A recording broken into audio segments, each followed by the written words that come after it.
Bon, Patrick, avant de dire bonjour à tout le monde, là, je suis en train de régler mon écran. Là, je suis bien au millimètre, je pense. Ah oui, Voilà. millimétré, Ouais, millimétré. ouais, très bien. Bah, toi, tu es bien centré. OK. Bah, Bien écoute, c'est centré. l'heure, hein. On peut Bah commencer oui, pour la Vierge.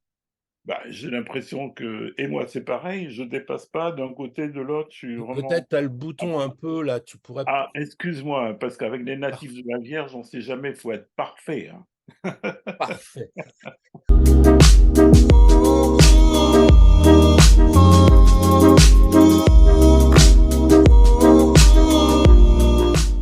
Bon, bah, bonjour Patrick, bonjour à tous. Bienvenue pour cette petite mise en scène sur la Vierge. Alors, Patrick, la Vierge, comment ça va? Eh bien, la Vierge, on va en parler. Il y a beaucoup de choses d'ailleurs à dire sur la Vierge. Alors, prenez votre temps, réservez-vous une bonne heure devant vous, peut-être pas tout à fait une heure, mais enfin, il y a beaucoup de choses à dire. C'est vrai que la Vierge, c'est immense, on va le voir. Alors tout d'abord, je partirai sur, la petite histoire de l'oisillon que vous Eh oui. connaissez tous maintenant. Je ne vais pas repartir du début, hein, c'est pas la peine. Mais disons que la dernière fois, eh bien, on avait vu qu'avec le cancer, le petit oisillon avait trouvé son nid, il avait fait son nid impeccable. Il y a pas une petite brindille, qui dépasse, n'est-ce pas, les natifs de la Vierge? Et il a pensé, soit en restant célibataire, à devenir, plus créatif et puis, à décorer, son petit home, soit à faire des enfants, hein. S'il a trouvé quelqu'un, et peut-être qu'il a pas trouvé, mais s'il a trouvé quelqu'un, effectivement, c'est faire des enfants. Et là, donc, c'était la phase lion. Et là maintenant, eh bien, c'est bientôt l'hiver, et vous savez que quand arrive, enfin pas l'été, excusez-moi, l'automne, pardon. C'est bientôt l'automne Ouais. et effectivement, on se dit: «Mais tiens, il faut engranger un petit peu, il faut aller, ramasser des provisions, parce qu'on ne sait jamais, il va peut-être se mettre à pleuvoir, à faire froid et cetera. Donc on va s'organiser, on va mettre de côté, on va faire des petits bocaux avec les confitures, les ragoûts, et cetera. Voilà, on fait des provisions, on amasse et puis on se sécurise et voilà et ça, c'est vraiment typique de la Vierge, hein.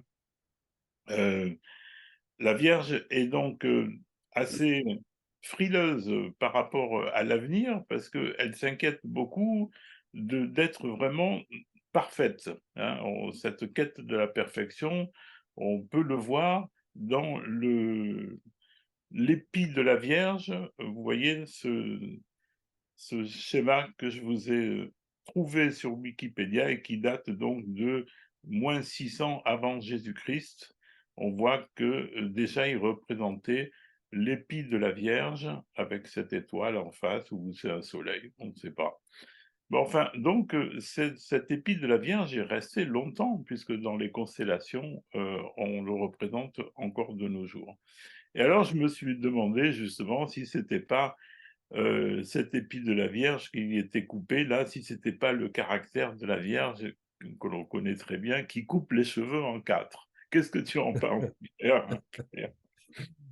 Bah, écoute, à force de couper les cheveux en 4, souvent la Vierge pourrait se faire, moi je pense, du mauvais sang, tu vois?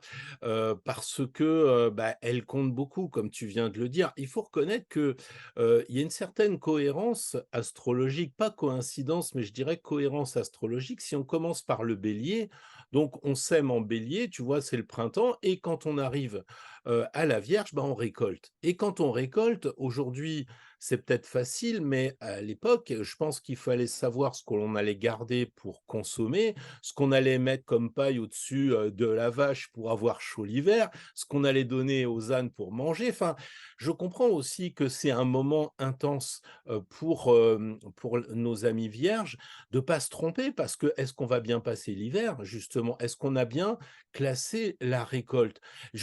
En tant que signe de terre, quand on regarde, on voit qu'avec les Capricornes, on a, c'est le froid, la terre elle est lourde et tout ça. Avec le Taureau, la terre elle est grasse parce qu'elle est très humide, c'est le printemps et tout ça. Et puis là, on arrive en Vierge et on le voit en ce moment, puisqu'on est au moment de la Vierge, on voit que la terre elle est desséchée et quelque part, les forces s'amenuisent par rapport au Taureau et le Taureau, il mange, enfin je veux pas trop être désagréable avec les taureaux, mais le Taureau aime bien les bonnes choses, les bonnes chairs, tu vois?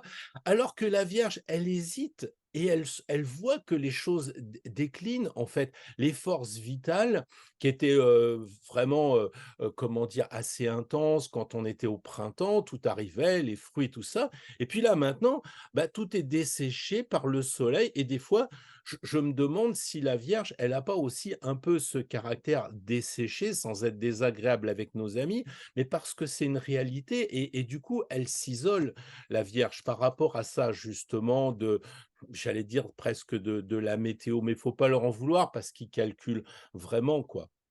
Donc c'est important. Moi, je sais très bien que, souvent les vierges, m'agacent un peu en me disant: «Tiens, t'as pas oublié ton pull, t'as pas fait ci, t'as pas fait ça». Moi, je me dis: «Tu pas ma mère» et dans la mère, il y a Marie, tu vois? Le M de Marie, quoi et quelquefois, j'en vois promener, enfin moi maintenant parce que du coup, j'ai froid parce que j'ai pas pensé à mon pull, tu vois?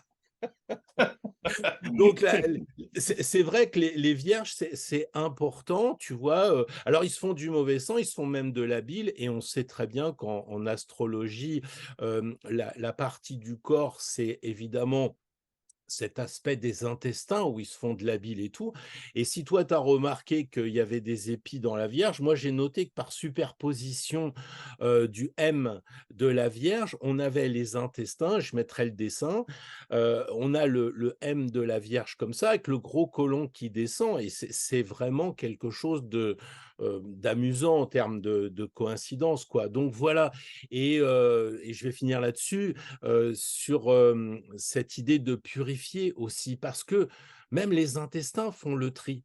Ils font le tri, ils gardent les bonnes choses et puis ils éjectent les mauvaises choses.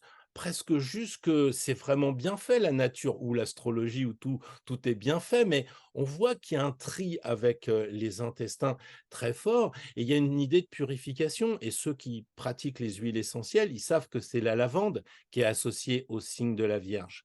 La purification, la lavande. Donc voilà un peu moi mon point de vue, si tu veux, à la fois, critique des vierges qui nous disent: «Oui, t'es pas là, il est 8h02, tu es en retard». Mais quelquefois tu te dis, sans rire, tu vis comme ça et puis là tu rates ton train parce que le train lui part à 8h. Exact. Écoute, moi, je vais te parler aussi du M de la Vierge, mais tout d'abord, je vais faire une petite introduction à cela pour reprendre la suite des logiques des signes du zodiaque, hein. On a Mmh, vu qu'on était dans le lion, donc le lion, c'est voilà, c'est l'été, l'exubérance, allez, on monte sur scène, on joue, on chante, on se fait remarquer, etc. Et tout ça, ça me fait penser vraiment à l'histoire, à la fable de La Fontaine, tu sais, la cigale et la fourmi. La cigale ayant chanté tout l'été, c'est le lion, oui, se trouve à fort dépourvu lorsque la biche est venue et oui, qu'il commence à faire mauvais, il a trouvé, la fourmi sa voisine et la fourmi, c'est la Vierge. Et il dit: «Mais attends, tu pas pensé à tout? Eh non, maintenant, c'est fini, tu qu'à arrêter de chanter et puis tu vas travailler» et c'est ça et c'est la Vierge et elle est associée justement à cette hygiène effectivement, parce qu'il faut être sérieux à un moment donné, voilà. Il faut prévoir le pull avant de sortir pour pas attraper froid et c'est pourquoi la santé est primordiale pour la Vierge qui est, vraiment une grande, comment on appelle ça? Hypocondriaque, hein, oui, oui, la moindre petite, microbe qui passe, c'est pour elle, hein. ouais Voilà, donc et on oui. les connaît bien. Alors pour, en revenir à cette histoire du M de la Vierge, vous voyez, sur le dessin que je vous donne maintenant, eh bien, il y a le M de la Vierge avec le M du Scorpion et puis au milieu, c'est celui de la Balance. Alors C'est là pour comprendre pourquoi il y a ce M d'un côté et de l'autre, eh bien, il faut retourner un petit peu dans, la création de l'alphabet. On voit que le M de la Vierge, comme tu l'as dit, si bien tout à l'heure, eh bien, le 4e jambage est retourné comme ça, donc signe d'inhibition, hein. On peut y voir effectivement le gros côlon, mais aussi on peut voir le chien qui a peur et qui vous savez, quand un chien a peur, eh bien, Ouais. il baisse sa queue comme ça entre les jambes, voilà, il met sa queue entre les jambes. Alors que le scorpion, eh bien, la queue, elle est plutôt dans le sens de la flèche, on le voit bien. Voilà, donc c'est le côté désinhibé, justement, du M.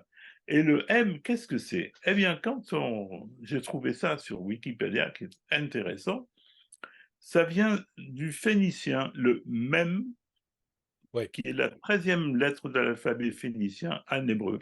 Et la lettre phénicienne donna le mu, M, de l'alphabet grec, le M de l'alphabet latin, le nôtre, et de son équivalent cyrillique. Le mot hébreu le plus proche est maïm, qui signifie eau. Et ça, j'ai trouvé ça très intéressant, parce que vous voyez, le photovoltaïque est un caractère en zigzag qui représente également l'eau et que l'on retrouve dans l'hébreu en écriture cursive, hein. Eh bien, quand on a conscience de cela, on se dit, eh bien, c'est les eaux d'avant l'équinoxe, hein, l'équinoxe, c'est la balance, Ouais. souvenez-vous, c'est le partage en heures de jour et de nuit égales, hein, et on trouve donc avant la Vierge l'inhibition, et tout de suite après avoir créé l'équilibre, c'est l'exacerbation, au contraire, l'excitation du scorpion. Voilà, donc pourquoi c'est les eaux d'avant et les eaux d'après, en fait. Et je trouve que c'est très intéressant de le voir comme ça. Qu'est-ce que tu en penses? Bah, c'est vrai que, de par, mes comment dire? Mes idées plus catholiques, si tu veux, je pense plutôt au M de Marie, sage, la Vierge Marie, et puis de l'autre côté, je pense plutôt à Marie-Madeleine. Le M de Madeleine, le M de celle qui est jugée, à mon avis, complètement à tort, mais bref, comme étant une prostituée ou une chose comme ça. L'idée, c'est effectivement de dire: «Tiens, il y a 2 Maries», quoi, et c'est vrai que dans la Bible, il y a quand même celle qui est, et les 2 Maries sont là au début puisqu'il y en a une qui l'enfante et après, elle va être disciple, et à la fin, elles sont toutes les 2 là quand, le Christ, il est crucifié quand même, les 2 Maries. Donc il y a le Christ au milieu et les 2 Maries. On retrouve, comme tu dis, cette idée de balance parce que la croix, ça fait un peu balance. Alors peut-être que je force un peu le trait, mais quand même, tu vois?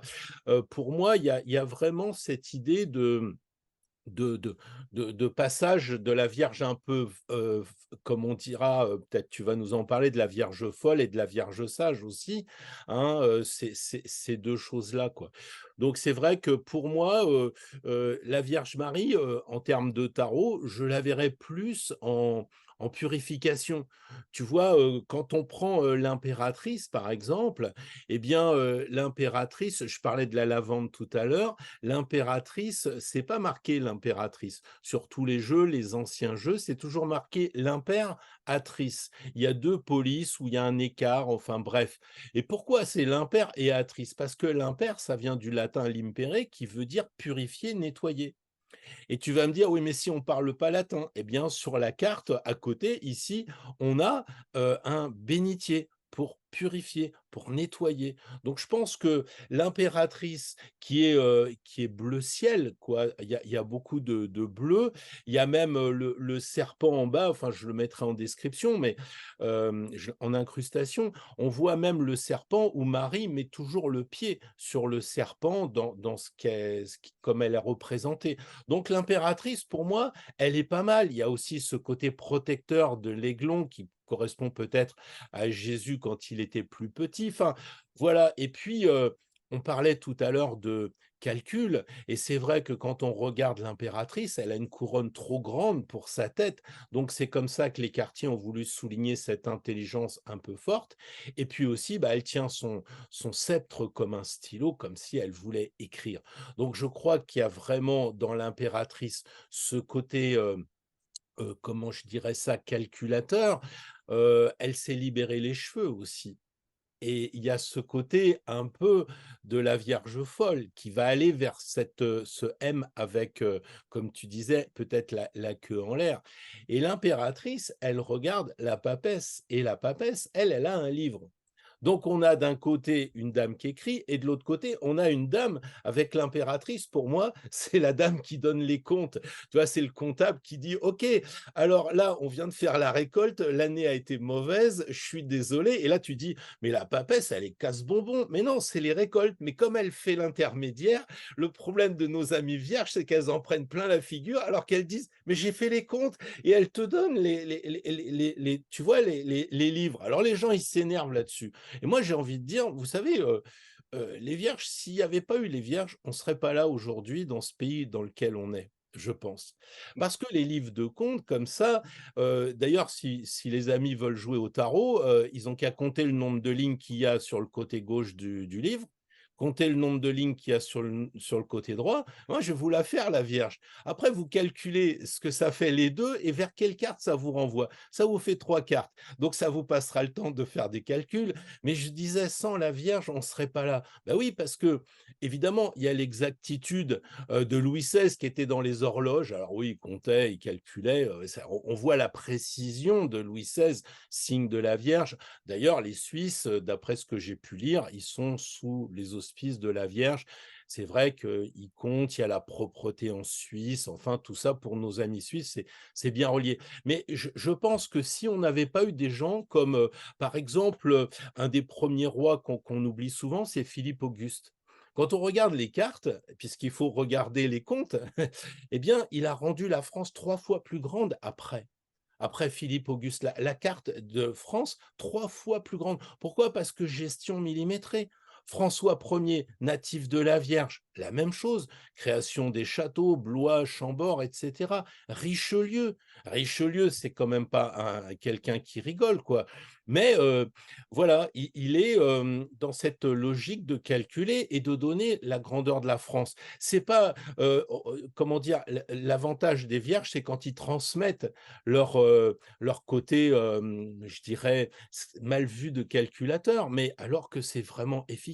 Enfin, Louis XIV, c'est vrai qu'il a, une dominante un peu lion, hein, l'État c'est moi, mais en réalité, il est natif de la Vierge, Louis XIV, hein, château de Versailles, tout ça.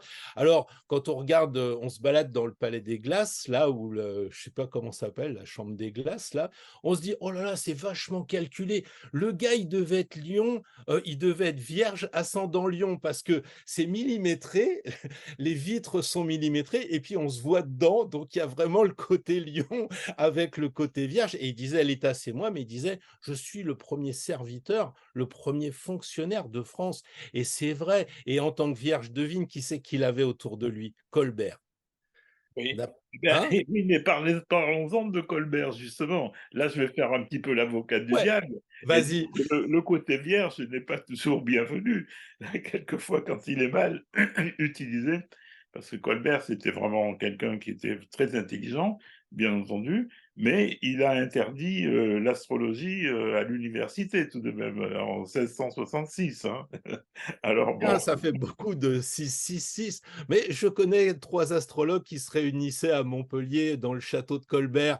Alors, je ne vais pas parler de ça maintenant, mais hein? Par contre, je pourrais te dire quand même que Colbert, il était vierge ascendant vierge, donc ça fait mal quand même. Louis XIV était vierge, puis ils étaient entourés. Il y avait aussi Turenne. Turenne, c'était quand même un sacré, manager, on va dire, de l'armée. Donc, c'est quand même, des rois qu'on a critiqués parce qu'ils étaient, comment dire? Un peu rigoureux. Mais regarde aujourd'hui ce que l'on a, sans être royaliste, évidemment, on va pas tomber dans ce côté, bassement politique, hein, mais il y a, à mon avis, chez la Vierge, quand elle est bien utilisée, des bonnes fondations, des bonnes choses. Et d'ailleurs, pour finir, quand tu penses à Lafayette qui était vierge, moi je voyais un mec passionné qui allait sauver l'Amérique et tout ça, mais en fait, il a maîtrisé sa passion quand on va un peu plus loin, parce qu'il était natif de la Vierge. Mais il a permis comme ça aux États-Unis d'être indépendants et de commencer à quadriller en fait, le pays, quoi. Donc oui, j'ai du mal avec les vierges au quotidien ou dans le travail, mais c'était même dans le boulot, les amis vierges, c'est selon moi, ceux qui nous, calibrent un petit peu plus pour lorsqu'on est un peu comme moi, un peu trop R. On n'est jamais trop. Mais c'est très juste ce que tu dis et la particularité de la Vierge, hein, c'est le souci du détail. Et moi, j'ai trouvé que, dans les maîtrises qu'on accorde à la Vierge, pardon, souvent les astrologues, certains astrologues disent que c'est pas Mercure, Mercure lui convient pas tout à fait et que c'est Cérès, hein, l'un Ouais. des astéroïdes de la ceinture de Kuiper.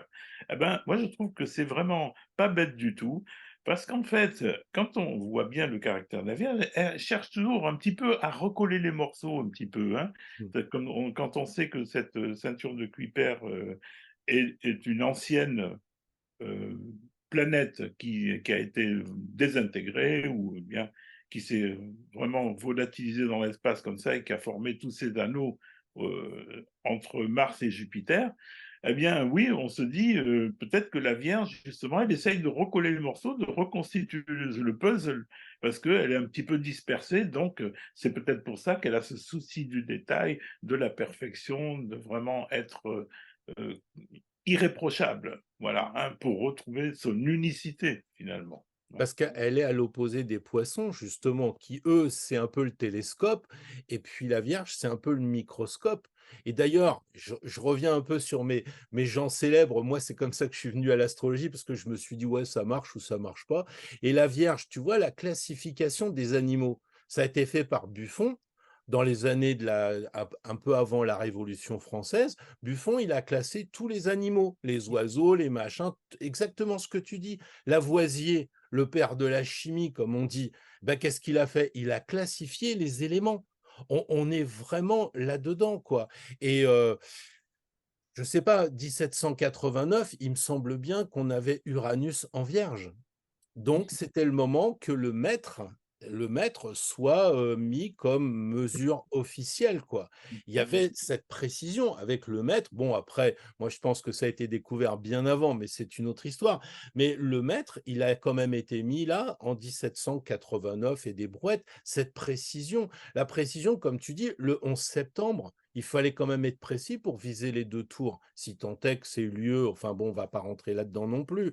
Mais c'est vrai que cette précision, elle est très forte chez la Vierge. Ouais, je pense aussi et de classer.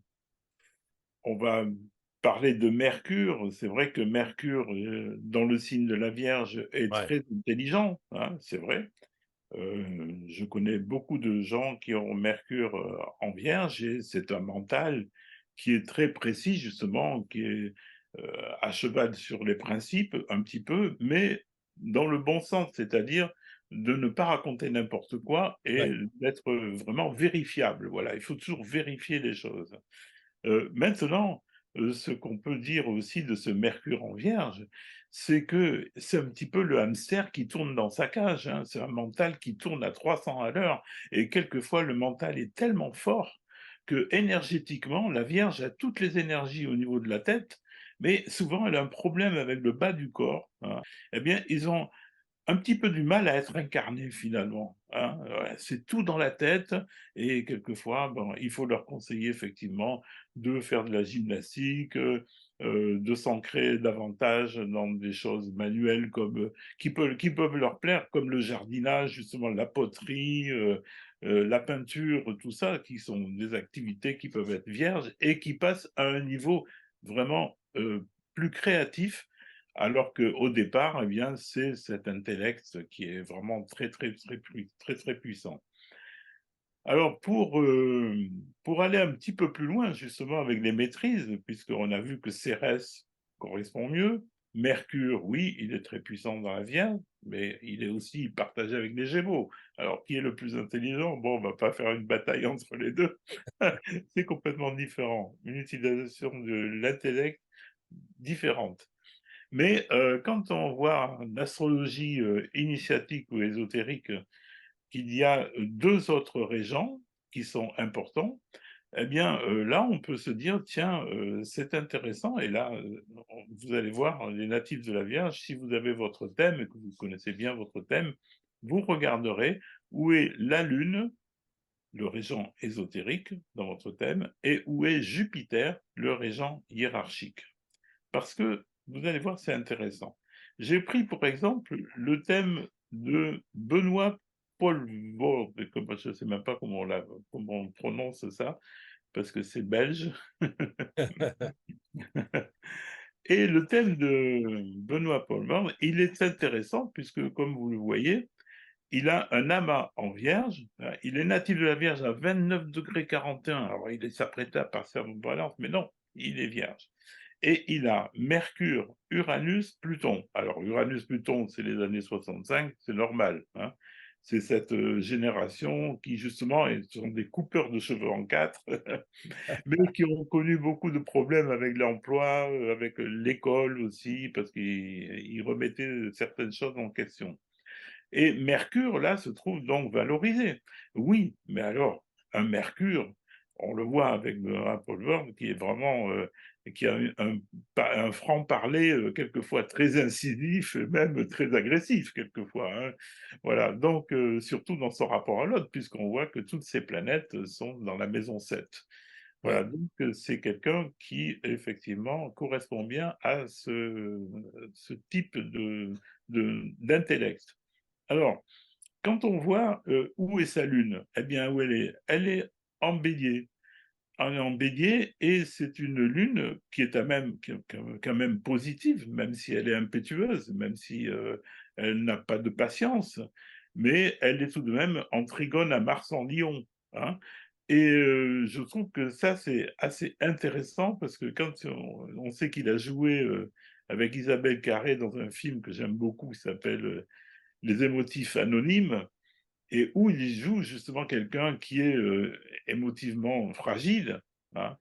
Et j'ai fait le parallèle avec son histoire personnelle, puisque son père est mort lorsqu'il avait 12 ans. Et dans le film Les émotifs anonymes, le psychiatre qui le suit lui dit: «Mais parlez-moi un peu de votre père». Il dit: «Bon, mon père, ben, il avait peur de tout». Ah, il dit: «Ah bon? Dites-moi en plus».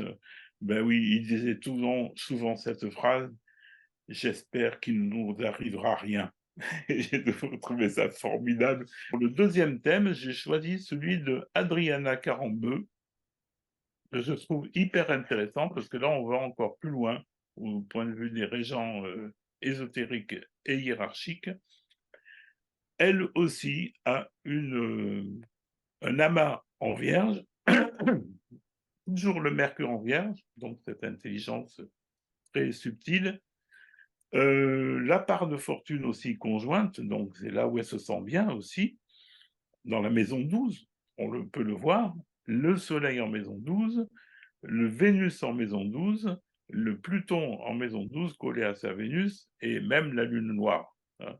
Donc là, on voit que c'est quelqu'un de très marqué par la Vierge et la maison 12, cet esprit de recherche très très forte, mais on comprend bien son histoire lorsqu'on voit qu'elle vient du nœud sud, ici en Lion. Le nœud sud en Lion, donc, c'est ce qui l'a fait devenir ce beau mannequin que tout le monde a apprécié, qui a réussi, une femme vraiment très brillante. C'était son nœud sud en Lion. Elle revivait ça en maison 11, médiatique, très bien, avec Lune en Lion aussi, dont on trouve effectivement son public. Mais elle a eu un flash lorsqu'elle a participé à l'émission Rendez-vous en terre inconnue, vous savez, avec Frédéric Lopez, et elle a partagé donc cette aventure avec lui chez un peuple qui s'appelait les Humaras, je crois, des chrétiens d'Éthiopie. Ouais. Et elle s'est liée d'amitié avec ces chrétiens, c'était formidable parce que Ils lui ont renvoyé une image d'elle-même qu'elle ne connaissait pas et qui Ah, était très humaniste, très généreuse. Et c'est là où je veux en venir, c'est que non seulement elle a maîtrisé effectivement son régent ésotérique, la Lune en Lion, mais elle a utilisé son Jupiter conjoint Neptune, ici au début du Sagittaire, cette grande générosité qu'elle a, puisque elle a gagné beaucoup d'argent, mais elle est très généreuse, elle soutient beaucoup d'associations caritatives, et donc je crois qu'au niveau de l'esprit, effectivement, c'est une grande dame.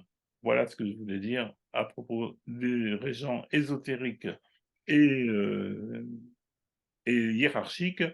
Et d'ailleurs, j'engage, enfin, je suggère, je conseille plutôt, ouais. il faut choisir les mots avec les vierges. Je vous conseille, chères vierges, si vous connaissez votre thème, de regarder où est votre Jupiter, parce qu'il est vrai que quelquefois, les vierges sont tellement précautionneuses et tellement économes qu'elles oublient d'être généreuses. Donc, il ne faut pas oublier pour le bien de votre esprit et de votre rapport avec le divin, d'être généreux. C'est vrai que moi, j'ai plutôt des références, anciennes parce que je sais que ça fonctionne bien, tu vois? Si je pense à Drucker qui est quand même, encore parmi nous, ou Denise Fabre, voilà des vierges qui sont vraiment tirées à 4 épingles, tu vois? Dans les années 70-80, c'était vraiment fallait pas avoir la jupe au-dessus, donc on était un petit peu, tirés à 4 épingles. Alors moi, ce que je voulais te dire aussi, c'est 2 choses. La première, c'était, l'histoire de la propreté chez la Vierge. Il y a ce côté vraiment, je le disais tout à l'heure avec la lavande, mais je pense à, comment? À Saint-Just, puisqu'on était dans la Révolution, il y avait beaucoup de révolutionnaires vierges, ce qui est un paradoxe finalement, et Saint-Just disait: «On ne peut avoir, le droit de porter les armes de la vérité que si les mains sont propres», et les mains propres pour Saint-Just, qui a mal fini, mais enfin bon, c'est un autre problème, et ça me rappelle un natif de la Vierge qui portait des gants, qui était toujours millimétré dans sa danse, millimétré dans ce qu'il, chantait, un certain Michael Jackson.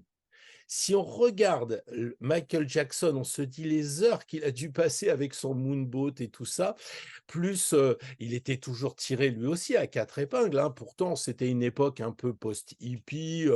Bon, bah non, voilà. Et je trouve que il avait presque peur un peu je sais pas, en portant des gants tout le temps, ce côté purification, toujours être pur, enfin voilà. Et ce qui m'étonne pas trop, en fait, c'est que du coup, on retrouve beaucoup d'écrivains natifs de la Vierge. À propos de Marie, moi j'aime bien Marie Shelley, je sais pas si tu connais Marie Shelley? C'est celle qui a écrit Frankenstein. Ah d'accord. Tu vois? Alors, bon, c'est mieux que Tolstoï. Tolstoï était vierge, tu vois? Mais il était ravagé par un idéal poisson, finalement, alors qu'il était natif de la Vierge, mais il était végétarien, il était ascétique, il finit en martyr, finalement, un peu comme peut-être beaucoup de vierges. Donc on a énormément d'écrivains, Chateaubriand, Apollinaire, enfin, je sais pas, Goethe, c'est pas ce qui manque en écrivain. Bon, on n'a pas de peintre, vraiment. Pourquoi on n'a pas de peintre? Bah, parce que, en vierge, tu vois, tu as Ingres, tu sais, avec son violon, Ingres. David, le peintre de Napoléon, c'était en fait un photographe. Parce qu'il y avait pas la photo, il faisait des peintures comme ça. Donc en réalité, même dans la musique, à part, peut-être Jean-Michel Jarre et encore qui a une musique vachement électronique. Alors bon, moi je suis un peu en retard sur ce qui se fait aujourd'hui. Je dois dire que pour le rap, tout ça, j'y entends guère, c'est le cas de le dire pour la musique. Alors moi, mes références sont plutôt anciennes, mais il y a pas véritablement beaucoup de musiciens vierges parce que, bah, il faut lâcher un peu, tu vois? Et même dans les artistes, comment dire? Ce qu'on voyait à la télé à une certaine époque, les femmes froides un peu, très vierges, Ingrid Bergman, Lorraine Bacal, tu vois? Greta Garbo, ça rigolait pas quand tu les voyais, tu te dis: «Ça devrait être des stars un peu lionnes et tout». Non, mais elles étaient calibrées, maquillage millimétré, tu vois? Et Sophia Loren aussi, tu la voyais, peut-être à la limite, quand elle jouait, elle était un peu exacerbée, mais toutes elles avaient un point commun, on savait rien de leur vie privée. Mylène Farmer que tu connais peut-être, je ne déflore rien, mais elle est native de la Vierge et on ne sait rien de sa vie privée. Enfin, il y a ce côté aussi, de séparer les choses. Là encore, tu vois, la récolte et ben, la vie privée, c'est pas la vie publique. Voilà un peu moi ce que je voulais dire sur les personnalités célèbres qui peuvent, pour, les personnes qui sont pas trop astro dire: «Ah oui, c'est vrai, je connais un peu, tel peintre ou telle chose», et ça symbolise un peu la Vierge, concrètement, on va dire, voilà. Bien sûr, oui, tout à fait.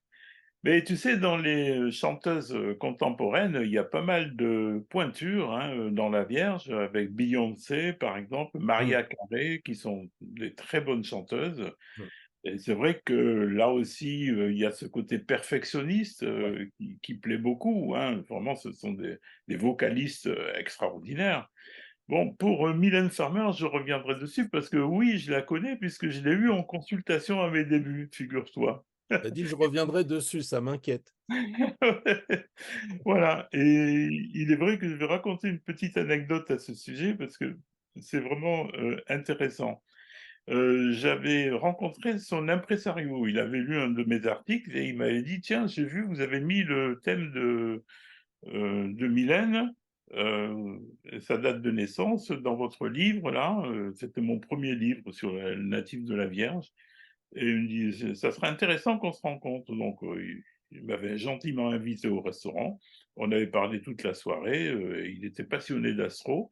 Il me dit: «Si vous voulez, je vous la présente», et alors on dit: «Beh, j'apporterai son thème». Et donc j'avais apporté son thème, et elle a commencé, donc à m'écouter parce qu'elle parlait très, très peu. Une vierge très réservée, et tout d'un coup, elle me regarde, elle me dit: C'est pas ce jour-là que je suis né la veille». Ah! Je J'avais sans doute une donnée, quelque part, qui était fausse. Alors, j'ai eu beau me rattraper en me disant: «Vous savez, c'est juste la lune qui a bougé», mais c'était fini, c'était terminé, je n'existais plus. Alors, j'étais vraiment, très, désolé de ce contretemps. Bon, je lui ai envoyé son thème corrigé après par la suite, mais bon, elle n'a pas donné suite. Mais pour dire que vraiment, alors la Vierge, quand elle est vexée, c'est terminé. Et puis, elle est assez rancunière généralement. Voilà. Bah, ouais, ça compte, ça compte, ça compte. Bon, bah, écoute, je crois qu'on a fait un petit peu le tour, sauf erreur de tout, de toutes les, forces et aussi les faiblesses, de la Vierge comme on fait pour chaque, signe. C'est vrai que là, on a été un peu dans la caricature parce que c'est un peu aussi facile, je crois, de se moquer. Mais encore une fois, pour moi, quand je vois des gens comme Richelieu qui gèrent les finances de la France, je me dis: «On n'aurait pas des fois des Richelieu qui traînent en ce moment?» tu vois? Parce que on est dans le calcul, on se dit: «Tout ce qui est nouveau, c'est meilleur que ce qu'il y avait avant», et plus j'avance et moi j'en suis convaincu, tu vois? Moi aussi, je vais peut-être me mettre à être, vierge, bien que j'ai que la part de fortune, mais je me dis: «Ah, c'est peut-être pas si mal que ça de revenir dans le passé, de regarder tous ces hommes d'État qui ont quand même fait des bonnes choses, qui ont mis les bases de notre pays, vraiment, j'allais dire d'équerre». Bon, bah, on va voir, maintenant, si on a des hommes politiques, vierges, a priori, j'ai regardé, il n'y en a pas beaucoup. Il y en a pas beaucoup, non. Mais C'est pas peut-être que l'époque. ça va peut-être venir avec, la configuration qu'il y a actuellement, hein, les planètes en Vierge là, Oui, Mercure rétrograde au trigone de Jupiter et Uranus en Taureau, trigone à Pluton qui fait son petit, dernier, passage, dans le Capricorne.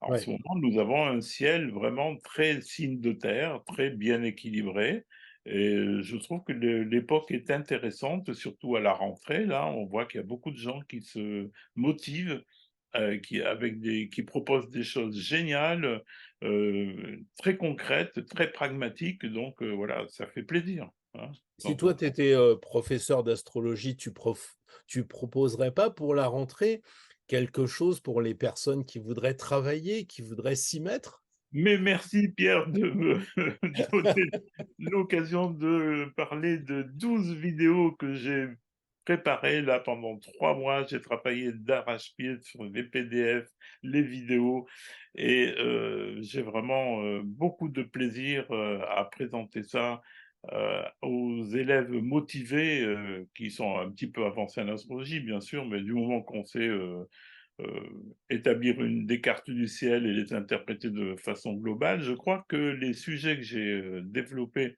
dans ces 12 vidéos peuvent intéresser les étudiants. Donc, on mettra le lien, sous la vidéo. Tu Voilà. peux nous dire quelques titres, sommairement comme ça de, les sujets traités un petit peu? Oh beh, je peux le dire, hein, la 1re, c'est la consultation, voilà, pour être efficace dans les consultations. La deuxième vidéo, c'est les Mmh. aspects du thème, parce que souvent les personnes, ne savent pas vraiment interpréter les thèmes de façon globale, synthétique. Elles voient toujours les petits détails de la Vierge, justement, je vois tel aspect et puis je ne vois pas les autres. Bon, voilà, la façon de l'aborder. Après, on a, en 3, c'est la vie professionnelle, Ouais. la vie affective, la Mmh. santé, le secteur de la santé, c'est très intéressant, hein. La révolution solaire, la pratique des transits, alors la toile de fond qui est intéressante bien entendu, mais là encore, comme pour les aspects, la deuxième partie des transits, c'est la synthèse avec les aspects mineurs, en transit et donc quand il y a des aspects multiples, c'est toujours un casse-tête pour les étudiants, hein. Et puis la Synastrie? révolution solaire, je l'ai dit Et et synastrie? la comparaison de thèmes ou synastrie qui est au aussi un casse-tête pour les étudiants. Ouais et on termine par, les les les 3 croix. Les 3 croix parce que vraiment c'est un sujet qui me passionne. C'est très, très intéressant. Les 3 croix, qui nous font penser à 3 fois 4, 12 et donc au zodiaque, n'est-ce pas, Pierre?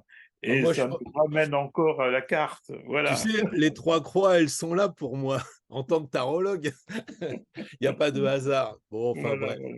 Bon, bah, écoute, en tout cas, merci de démontrer que l'astrologie, elle évolue tout le temps, on peut se perfectionner, aller plus loin et puis, donc on mettra en description le lien. Est-ce qu'on peut se procurer les vidéos à l'unité ou est-ce qu'il faut, tout prendre? Par exemple, quelqu'un qui voudrait juste, travailler sur un aspect, est-ce qu'il peut le faire? Bien sûr, elles sont, D'accord, vraiment, adaptables, au goût de chacun, hein. On peut prendre à l'unité. Ce d'accord. que je conseille, si vous prenez le pack des 12 vidéos, qui peut être intéressant, parce que c'est moins cher et encore plus moins cher si vous êtes, élève de Jupiter, c'est de vraiment aller dans le sens de progression de la vidéo de la 1 jusqu'à la 12 parce que c'est un enseignement quand même qui est progressif. Je reprends Ouais. souvent les mêmes thèmes de célébrité et il y en a un autre aussi qui est moins célèbre, mais qui est aussi intéressant et donc il vaut mieux finalement suivre, le 1, 2, 3, 4, 5, un petit peu comme dans le tarot, c'est intéressant de reprendre depuis le début. Super. Bon, bah, merci beaucoup Patrick pour, bah, cette fraîcheur que tu impulses toujours des nouveaux bouquins, des nouvelles formations, c'est sympa. Bon, Ah bah, et puis écoute, attends, il y a un truc que je voudrais dire, c'est qu'on est en train de finaliser un livre avec Pierre, et voilà et attention parce que ça va faire mal ce livre, hein. Il est bientôt terminé, je pense qu'au mois d'octobre, on pourra le mettre en vente. Voilà, nous avons réuni, tous les 2 les retranscriptions des vidéos que nous avions tournées l'an dernier sur le symbolisme des planètes, en astro-tarot et c'est hyper intéressant parce que ça peut être justement un bon outil, pour les étudiants, que ça soit en astro ou en tarot, pour, vraiment rentrer en profondeur, dans le livre sans être obligé de revisionner, sans cesse toutes les vidéos qu'on a tournées parce que c'est un petit peu long. OK, alors rendez-vous en Balance, astro, tarot.